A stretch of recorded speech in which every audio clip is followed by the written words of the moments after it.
Santa Claus, उदारता और खुशी का इतिहास।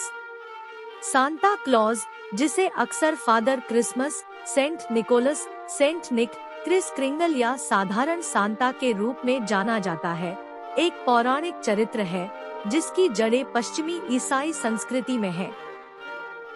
क्रिसमस की पूर्व संध्या पर यह माना जाता है कि उपहार देर शाम और सुबह जल्दी वितरित किए जाते हैं। ऐसा दावा किया जाता है कि वह उड़ने वाले हिरन की मदद से उनकी बेटियों की गाड़ी को आसमान में ले जाते हैं और उत्तरी ध्रुव पर उसकी कार्यशाला में उपहार बनाते हैं। क्रिसमस के रीति रिवाजों में निहित एक समृद्ध परंपरा के साथ सांता क्लॉज का एक लंबा इतिहास है। हालांकि उनकी कहानी 3री शताब्दी में शुरू होती है, जब संत निकोलस दुनिया भर में घूमते थे और बच्चों के संरक्षक संत बन गए। उन्हें आज लाल रंग के एक हंसमुख व्यक्ति के रूप में जाना जाता है, जो क्रिसमस की पूर्व संध्या पर बच्चों को उपहार वितरित करते हैं। सेंट निकोलस नाम के एक बिशप 4वीं शताब्दी में एशिया माइनर में, उस क्षेत्र में जो अब तुर्की है, प्रमुखता से उभरे। जब वह छोटे थे तब उनके माता पिता का निधन हो गया, जिससे उन्हें पर्याप्त विरासत मिली। वह बहुत अमीर व्यक्ति बन गए। इसके अलावा वह एक बहुत ही दयालु व्यक्ति के रूप में जाने जाते थे, जो वंचितों की मदद करते थे और गुप्त रूप से जरूरतमंदों को उपहार देते थे।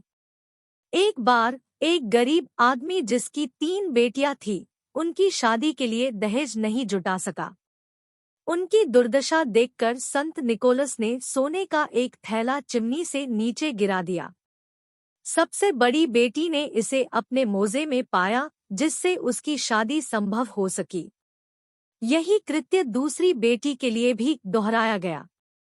उत्सुक होकर पिता गुप्त उपकारी को पकड़ने के लिए छिप गए। निकोलस ने जब उसे खोजा तो उसने चुप रहने का अनुरोध किया। निकोलस के अनुरोध के बावजूद बात फैल गई और किसी भी गुमनाम उपहार का श्रेय निकोलस को दे दिया गया।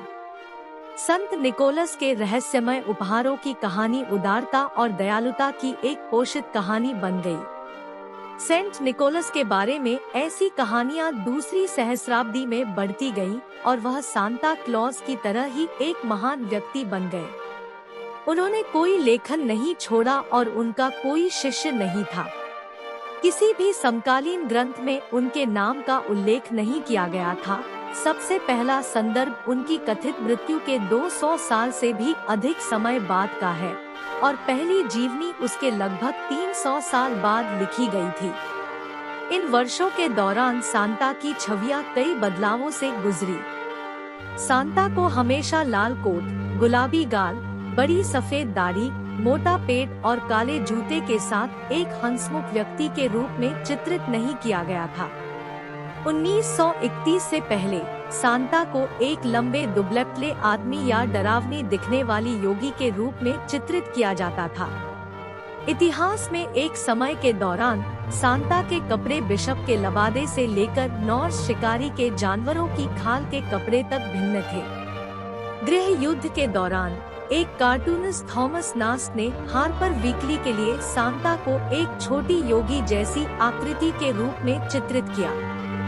बाद के वर्षों में नास्ट ने सांता के कोट को टैन कोट से लाल कोट में बदल दिया, एक रंग जो वर्तमान में सांता के कपड़ों के लिए उपयोग किया जाता है। सांता क्लॉज से जुड़ी कहानियां और परंपराएं अलग अलग हैं, लेकिन उपहार देना, दयालुता और खुशी फैलाना का केंद्रीय विषय स्थिर रहता है।